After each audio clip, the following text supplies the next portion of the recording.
begin. Welcome, everyone. This is SatiSeva. My name is Julia. I'm one of the facilitators in the Spokane Sangha and in this community. I want to let everyone know that we are recording this practice today. I am the only one featured on the recording. Everyone who's participating here today is kept in sacred confidence and privacy. And we'll begin. I'm going to invite our time to sing.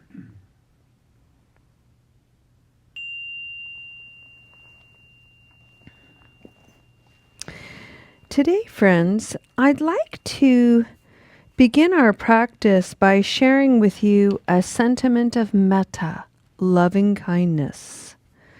And for those of you who are joining me for the first time, I keep this bowl near me, and it's filled with all of these sentiments of metta that I write. And they're on various kinds of painted cards that I've made and many artists in the community have made. People send me art, sheets of art or canvases, knowing that I'm going to cut it up into these small pieces and write sentiments on the back. This is one that I painted. And it reads, "May you forgive only when you're ready. May you forgive only when you're ready."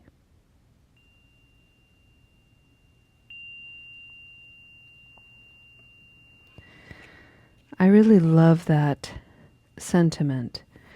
And the reason why I love that sentiment and why I wanted to share that and bring it forward is because there was a lot of emphasis in my life, certainly growing up, that to not forgive, to kind of hold a grudge or hang on to resentment and not be forgiving was sort of the epitome of something bad. You just didn't want to be that person. You just didn't want to be hanging on. And so I found myself for many years forgiving but not really meaning it, forgiving but still sort of hanging on and harboring an old grudge or an old resentment or a regret, not being able to forgive myself. And then I stumbled across this idea, like, wait a minute, maybe I'm not ready to forgive. And rather than treat myself harshly for recognizing my lack of readiness, I really flipped that script, and I was suddenly began to become appreciative of my awareness. Wow, I'm not ready yet. It doesn't mean I'll never be ready. It just means I'm not yet, because when I forgive, I want to be done. I want to be released from whatever it is that I'm holding on to. And it cannot be forced. It cannot be coerced. It has to be something natural and real. So it became like a permission slip to write, when I'm ready, I will. So may you forgive when you're ready. Friends,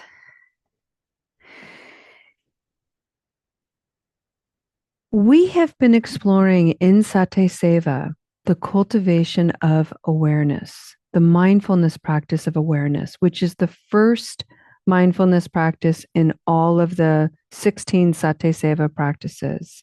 It begins with mindfulness. It begins with awareness, that is. Without awareness, we have nothing to work with. And so for a couple of weeks now, we've been reading this chapter, and we're at a section of the book. We're on page 40 for anyone who has the book. We're reading a section today called First and Second Arrows.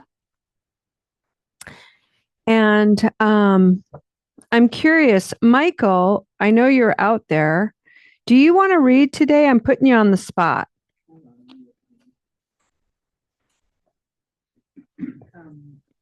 Sure. Let me just grab my book. Hold on. And just know that this is all on the recording and you're okay. Yeah, and just know I've been cleaning dog pee all morning, so I haven't had a chance to practice anything.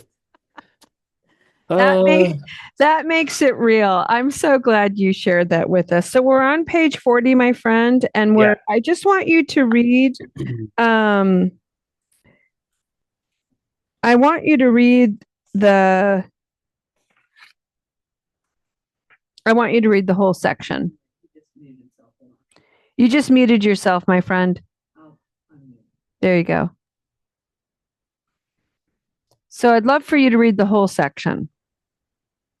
The whole section meaning all the way to First, page 42. yep, Oh, you're giving me a big assignment today. yeah, big one on the spot. Okay. All right. Cultivating awareness can happen just like that, in small, mindful moments, repeated countless times a day. An essential part of my awareness practice involves gently asking questions. When I'm caught in exasperated thinking, my inner voice can be harsh and biting. This leads me to a second practice of awareness and an instrument of peace called second arrows, which comes from an ancient Buddhist teaching from the Pali Canon. This wisdom suggests that any kind of pain we encounter in the first arrow, wait, this wisdom suggests that any kind of pain we encounter is the first arrow. What follows in the form of anger, self-pity, blame, or resistance is called a second arrow. In the grocery store scenario, the first arrow was the intrusive thought and my reactivity associated with it. Without awareness, that arrow could dig in and really sour my mood. I could have stood there, fuming, radiating hostility. I probably would have scanned my groceries abruptly, dumping them into my bags, totally oblivious to why I felt so grumpy and annoyed. I likely would have justified my feelings without a thought for anyone else. This may have led to something careless, like scanning an item twice, which would mean waiting for some dull employee to come over with their little badge and fix my error. Did you notice the harsh judgment I slipped in there? I would have been pissed off and not had a single word of friendliness for the person simply doing their job. On and on it would go. The first arrow, digging and twisting deeper without any awareness at all. I might have left the store, my blaming story in hand, justifying every perception I held, ready to share it with anyone willing to listen. How often have you been swept away by the fast-moving rivers of this kind of consciousness? We all have been. It is a natural part of the human experience. No, we all have because it is a natural part of the human experience. The second arrow strikes after you become aware. The emotional upheaval from the first arrow is followed by a clarity that reveals all the stories you have been concocting in the last few moments. Then, zing, you start berating yourself for letting things get so out of hand. My second arrows pierce deeply with thoughts like, Julia, for God's sake, you know better. What's the matter with you? How dare you judge that person with the lovely smile just doing their job? You know better than this. Shame on you. Julia, you're being a jerk. Stop being an asshole. Boy, I never get to do that. I got to yell at Julia. Um, Ouch. Second arrows can sometimes sting more than the first ones. When we remain unaware of our second arrows, rest assured that a quiver full of these pointed weapons lies in wait. There have been many times in my patience when I get upset with my upset. I say to myself in biting tones, Julia, you need to be patient and kind to yourself. Julia, what's your problem? There you go again, not being kind. Is it so hard to just be gentle? To address second arrows, one simply shifts the tone and a few words of the inner dialogue. Wow, would you look at that? This hostility. This is so uncomfortable. Is this even about the present situation, or could it be related to something else? Breathe, Julia. Just breathe. You're okay. Come back to your whole heart and mind. Breathe. Go slowly as you move forward. Cultivating awareness takes time and patience. It requires effort to shift the mind and heart away from familiar patterns into more profound neutral depths. Developing awareness as a spiritual practice does not mean becoming so spiritual that the messiness of being human is transcended entirely. Plenty of people sell spirituality with this message, promoting the illusion that true spirituality involves rising above and beyond ordinary human flaws. Awareness is simply the tool that guides our maturation as human beings. To the extent that nutritious food sustains the body, sound spiritual practice nurtures the heart mind, empowering us to live into our own agency. As you read these words, let your voice of awareness ring softly like a gentle chime. Then notice a smile of curiosity spreading across your face. Take a few deep breaths to ground yourself in this moment of awareness. Take a moment to marvel at how thoughts and ideas gradually emerge as answers and solutions to problems and issues that seem overwhelming and intrusive only moments before. If you ever find yourself doubting this, pause and simply say, "Well, would you look at that?" in Julia Breathy style. Well done. Sorry, I had so many mistakes in there. Oh, My brain's not working fully this morning. yeah. You can shoot yourself up with a whole bunch of arrows on that one if you want to, I could, yes, I could.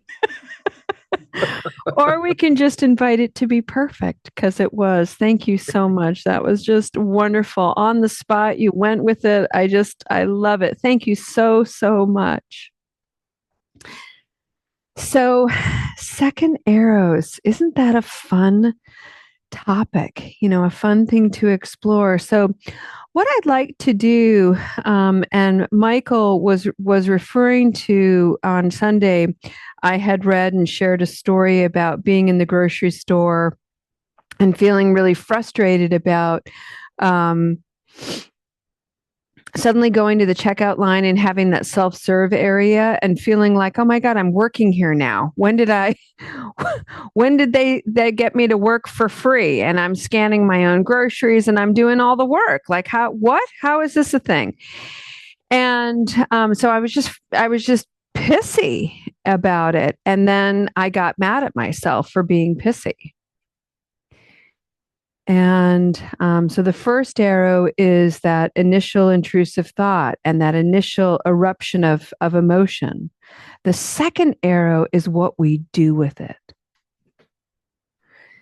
And so today I want to explore that a little bit more because it is so intimately connected to what we've been exploring and what we're going to continue to explore for the month of February in all of our recovery Dharma practices, which is the second noble truth. There are causes and conditions. There is craving, if we're going to put it in specific recovery terms. There are causes and conditions to my suffering, to my discomfort. In other words, there are causes and conditions to all of the upheaval that I experience in my mind, in my heart, and that then dictate how I respond or I react to these things. And to mature, which is really what we're endeavoring to do, is to try to create enough awareness and enough space to, instead of being gripped by the momentary reactivity, to create a little distance, a little space, a little whoa, Nelly, and say, what's here? What are the conditions here? What am I really upset about? Is it really that I don't want to do self-serve in the grocery store, which I now, of course, have started to love, right? That happens. Is it a leftover feeling and resistance to change, something new, something I don't feel secure about? Is it that I'm worried that I'm going to make a mistake and someone's going to yell at me? These are conditions to consider. And when we take the time to do that, suddenly the reactivity, it's almost like taking a pot off the burner or turning down the heat. Suddenly, what was about to bubble up and over starts to simmer again, and we calm down and we begin to see more clearly. We cannot do that, friends, without awareness. Can't do it. And the funny thing about awareness is it's something worth celebrating, even in the middle of going unconscious. Even when we've lost our awareness and we're feeling all the feelings and we're super reactive and we're yelling at somebody and we're growling or whatever, in that moment, we've gone unconscious. We've gone to sleep. And then the minute we recognize it, that's the moment of awareness. And that's the moment to celebrate because that's the moment of agency where we either shoot ourselves with a second arrow for going to sleep. There I go again. I can't believe I lost my awareness. What's the matter with me? I'm supposed to be practiced. Or we go, what am I distracted by? What have I been doing? Where's my mind? Can I offer myself a little bit of compassion? Can I allow myself to be fully human in this moment?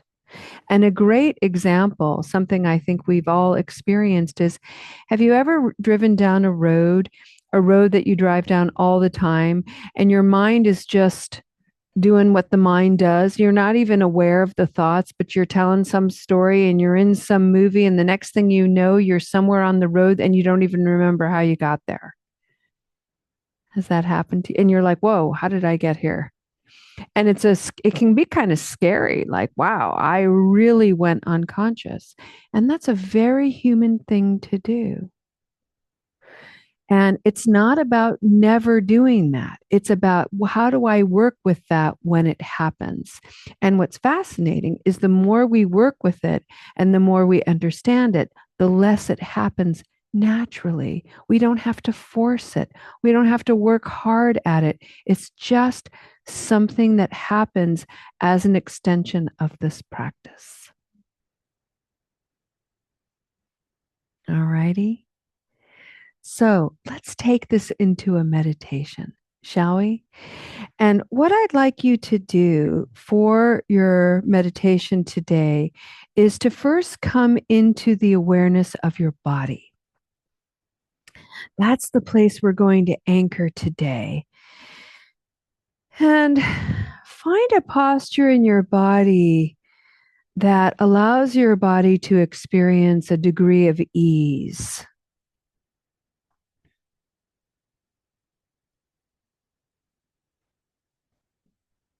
It could be sitting facing your computer. Could be lying down. You could be needing to move. Just recognize what your body is asking for and honor it. Give your body permission to do what it needs. If you are moving and you're online, I would encourage you to turn your camera off. If you're feeling a little fidgety, a little agitated, like maybe you don't have the capacity to fully concentrate, invite that to be perfect. That's going to be your meditation today. Let's go with it. Clean out your junk drawer, wash your plants, fold your laundry, cook some lunch. That's a wonderful way to bring mindfulness into that very human thing that we all do. And let's breathe. Breathing in and breathing out very simply.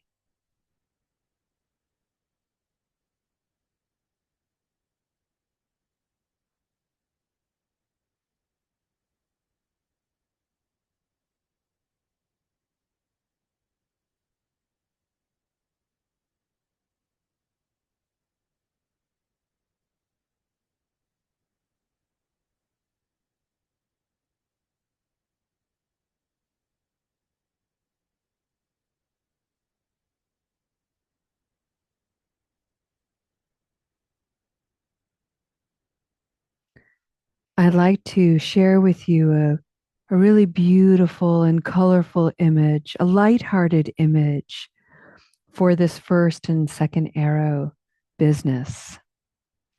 And I'd like to bring to your awareness the spirit of Walt Disney. And I love how some of you who know me are like, oh my God, where's she going to go with this? Isn't it fun? I love it.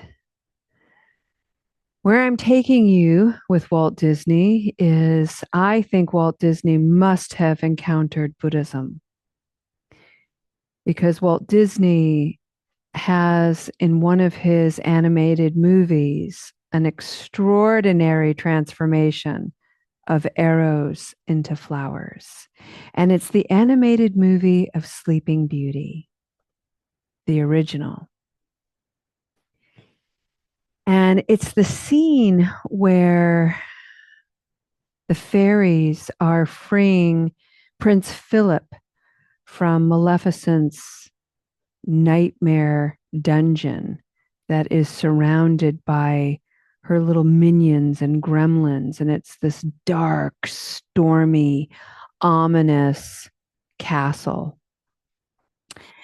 And those three little colorful fairies are flying by and they release him and he's escaping on his horse. And the little gremlins are firing all kinds of arrows as he's trying to escape. But the fairies very quickly turn the arrows into flowers. And I've always been very moved by that image, by that power.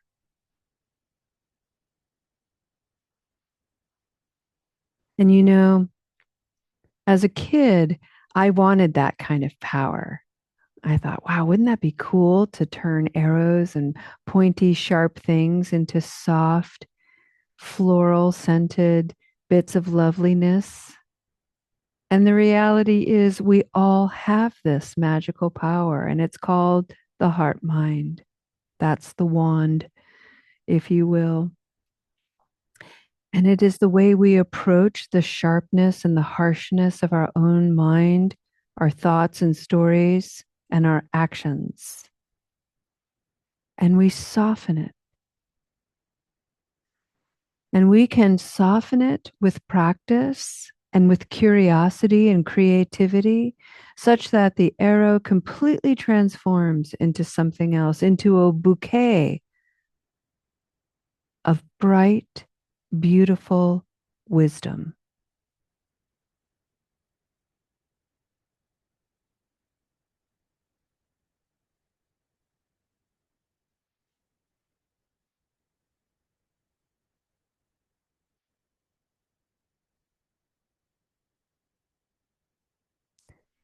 Using our awareness, it begins by first examining, what am I feeling? What am I thinking? And rather than quickly judge it or dismiss it or try to shut it down, we just let it be. We create a little space from the me that is feeling what I'm feeling or thinking what I'm thinking, space between that me and me that's observing it. Huh, Julia, wow, look at that. You're really angry. You're really stirred up about something. Maybe you made a mistake.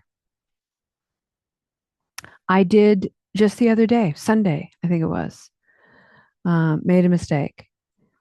And I was a little embarrassed by it. And I was a little like, And the mistake was I was going to meet someone and they didn't show when I thought they'd show.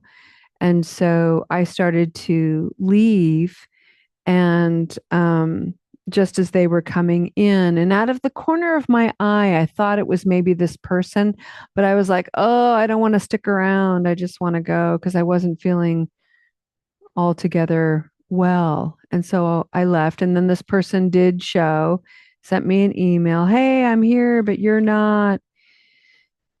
And so then all that flood of feeling like, oh no, I should have stayed. Oh no, what are the excuses I can make up to get myself out of this, to make myself look more innocent? Oh, right? And the reality is, oh, yeah, shoot, I did that. I made that mistake.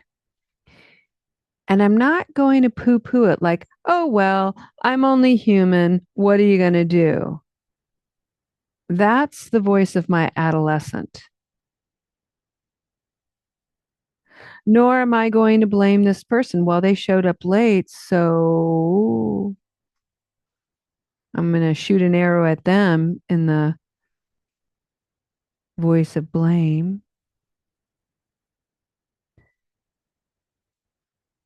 So, what I needed to do in that moment was look at all of the conditions.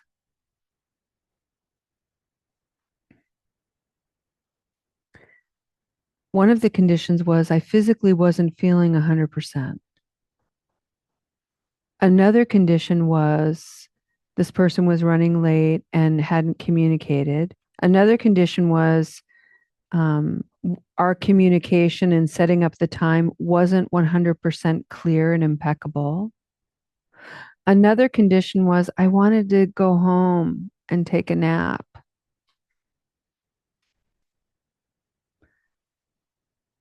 Four conditions to work with,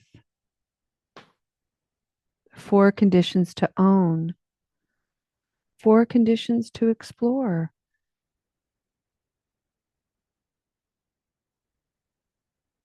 Beginning with the first and the fourth one for me. I wasn't feeling quite well and I needed to take a nap. Let's look at why was I so tired and when did I stop nurturing myself? When did I when did I last eat? Have I been eating well? Have I been sleeping well? Why am I not operating at my best? Notice there's no judgment here. It's just an observation. I'm not operating at my best, and I probably have made choices that have led to that. What are they? And is there something that I can do differently so that I can feel better and be at my best? The other conditions in terms of communication, I can also change. I need, because I'm not feeling my best, my communication is a little less than. And so I need to work on that, pay a little bit closer attention, not take anything for granted, and be impeccable with my speech. Make sure I'm nice and clear. I'm going to be there from this time to this time. That's it. Then, when this person emailed me, rightly with a complaint, rightly with a little disappointment, I, rather than take it too personally, I'm just going to own all of this, not making excuses, not oversharing, but just saying, forgive me. I didn't stay long enough. I understand why you would be disappointed. Can we reschedule this at this time at this day? Sure enough, it was fine. Very well received. And then the great irony, the great life is a Buddha belly, always giggling, right? Today was the day we were going to meet, and they showed up 30 minutes late. And they came in all apologetic, and I was like, ah, I blew you off. You showed up late. Life is good. We're all okay. Not to worry. And I was able to spend some time with them. And I was definitely more myself, feeling better, well rested, well nurtured. I didn't have to beat myself up about it. I didn't have to beat them up about it. I didn't have to self protect and be defensive. That is absolutely because of the practices of awareness and understanding the conditions connected to my discomfort, my dis-ease.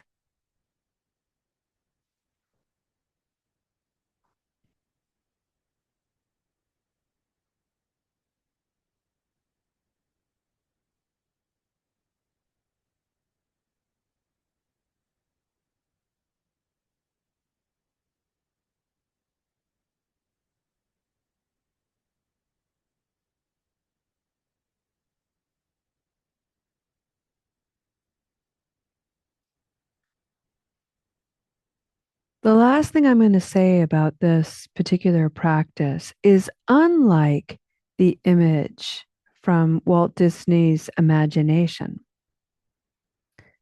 which is the arrows are quick, the arrows are flying, Prince Philip is racing away on a horse. Everything has this sense of urgency to it.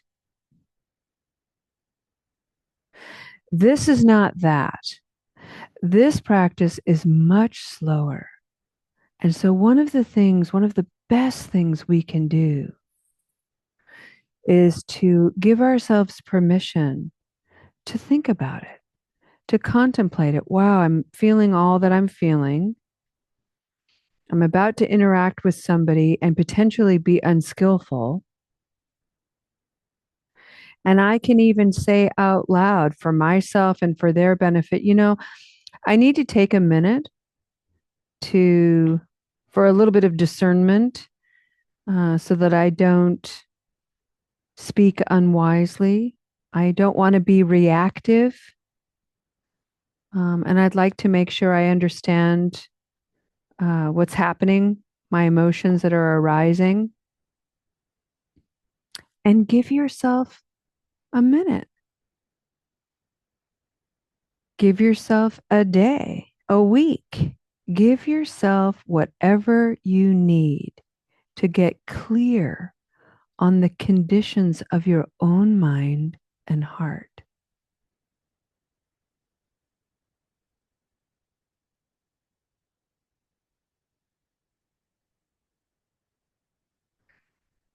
And bringing this back to our sentiment of metta, even when we are working with, say, a regret, maybe we engaged in a really unskillful way and we caused someone harm, and we regret that. And that's the first arrow. And the second arrow is all the ways we've been abusing ourselves about it, telling ourselves we're a piece of shit, telling ourselves, I should know better, I shame on me, all the ways that we feel collapsed in the heart and mind because we feel so guilty.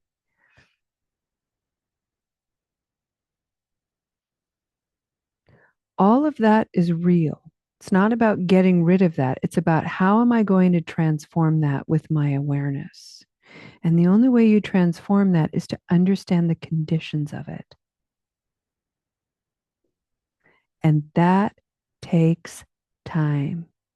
And only with your faithful companion called time will you be able to transform those arrows, the harshness of it, into something soft, and then pave the way for forgiveness for yourself and others.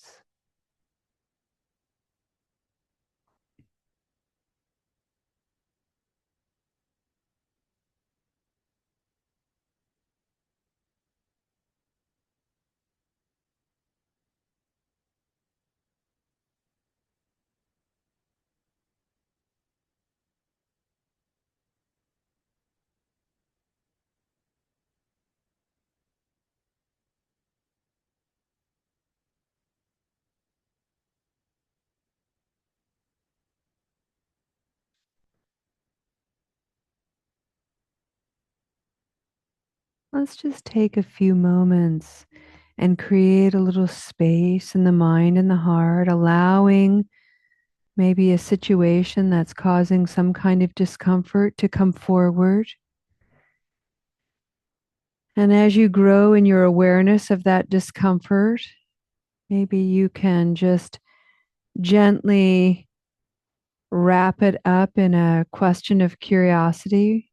What's this all about? Would you look at this? What are the conditions here inviting me in to explore? And if nothing comes, don't worry about it.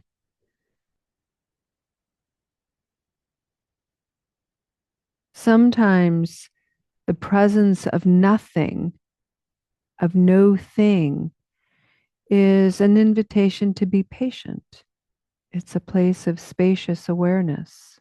So don't worry, it's okay. You don't have to force anything. And enjoy these few moments of reflection.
Friends,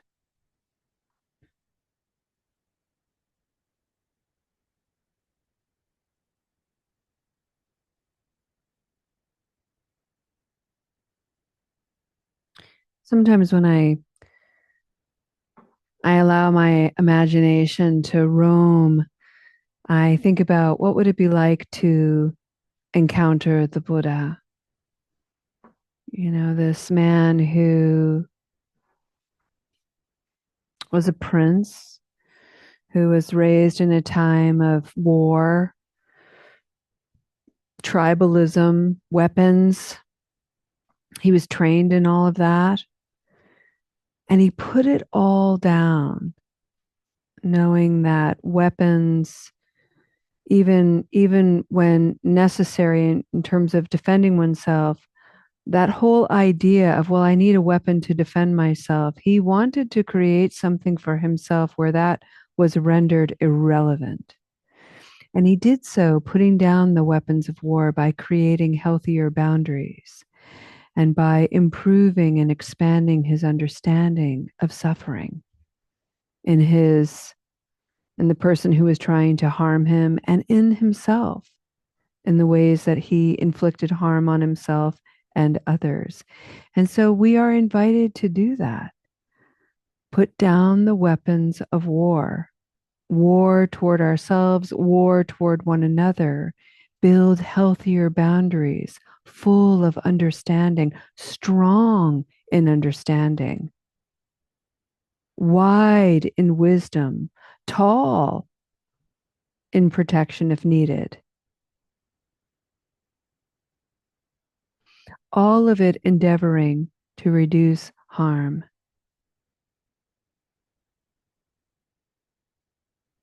In big and small ways. We are invited to do that too in our own way. None of it will happen in the absence of awareness. So, thank you for practicing with me today.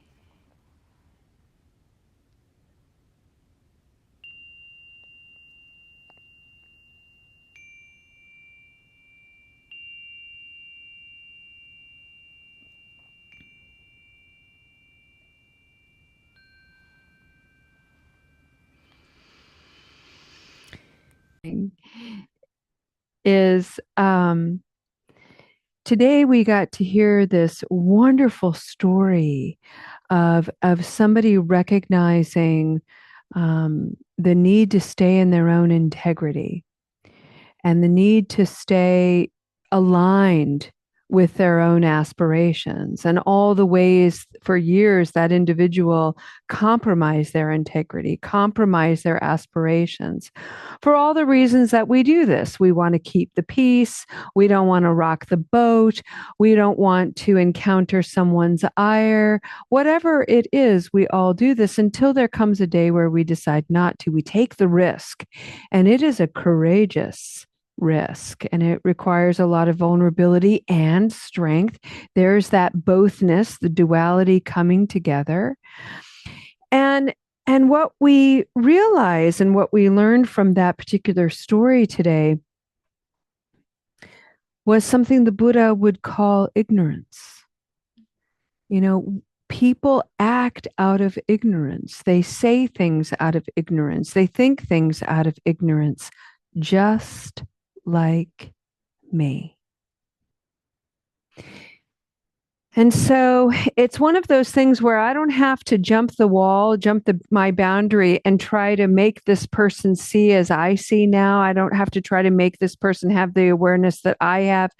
But what I am invited to do is to recognize with maybe even a degree of forgiveness, oh, this person is not practiced. They are still in ignorance. They haven't stopped and paused long enough to even reflect. They don't know how to. I don't need to blame them. I don't need to put forward any more energy. I can put all of that down.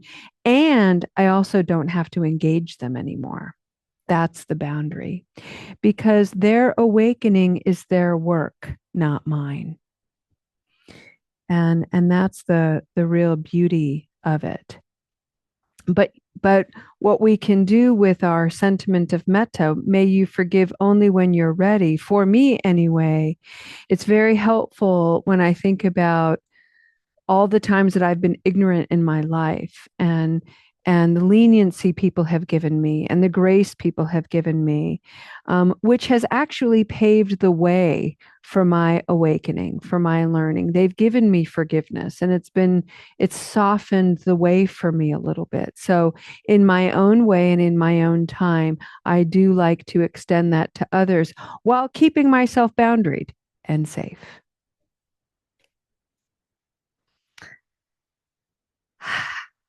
So good, friends. So let's take a moment and let's just return to the practice. And maybe even close your eyes and maybe put your hand on your heart. And maybe If you're feeling creative, something you can do is to create an arrow. Literally, so easy to do. And create an arrow that's a transformed arrow. So go out into your yard and find a stick or a reed or a bamboo something or other. And maybe you can mark it, you can carve in a little heart. Maybe you can tie on a sentiment of loving kindness. I forgive when I am ready. I offer loving kindness. May this arrow soften the way. May I shift my weapons of war to a garden of flowers, whatever comes forward. And you can tie this to your own arrow and hang it up somewhere. Maybe even turn it on its side or as a stake, and you could put it in a potted plant. You're limited only by your imagination, but I know for a fact that it helps me sometimes to create symbols of my practice that I can look at. And by engaging in that creativity, I'm engaging in my practice. Play with the idea, see what comes forward, trust the process.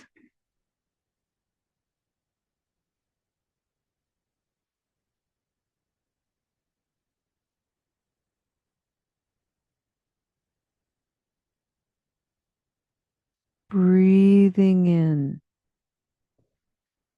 awareness, breathing out awareness. It is the foundation for our whole practice and our whole being. It is what the Buddha meant when he told Angulimala, I am stopping. I've stopped. Stopped to look around, stopped to wonder, stopped to be curious, stopped to question, stopped the momentum of the habitual behaviors. To be aware is to stop. And it is a practice. Thank you, friends.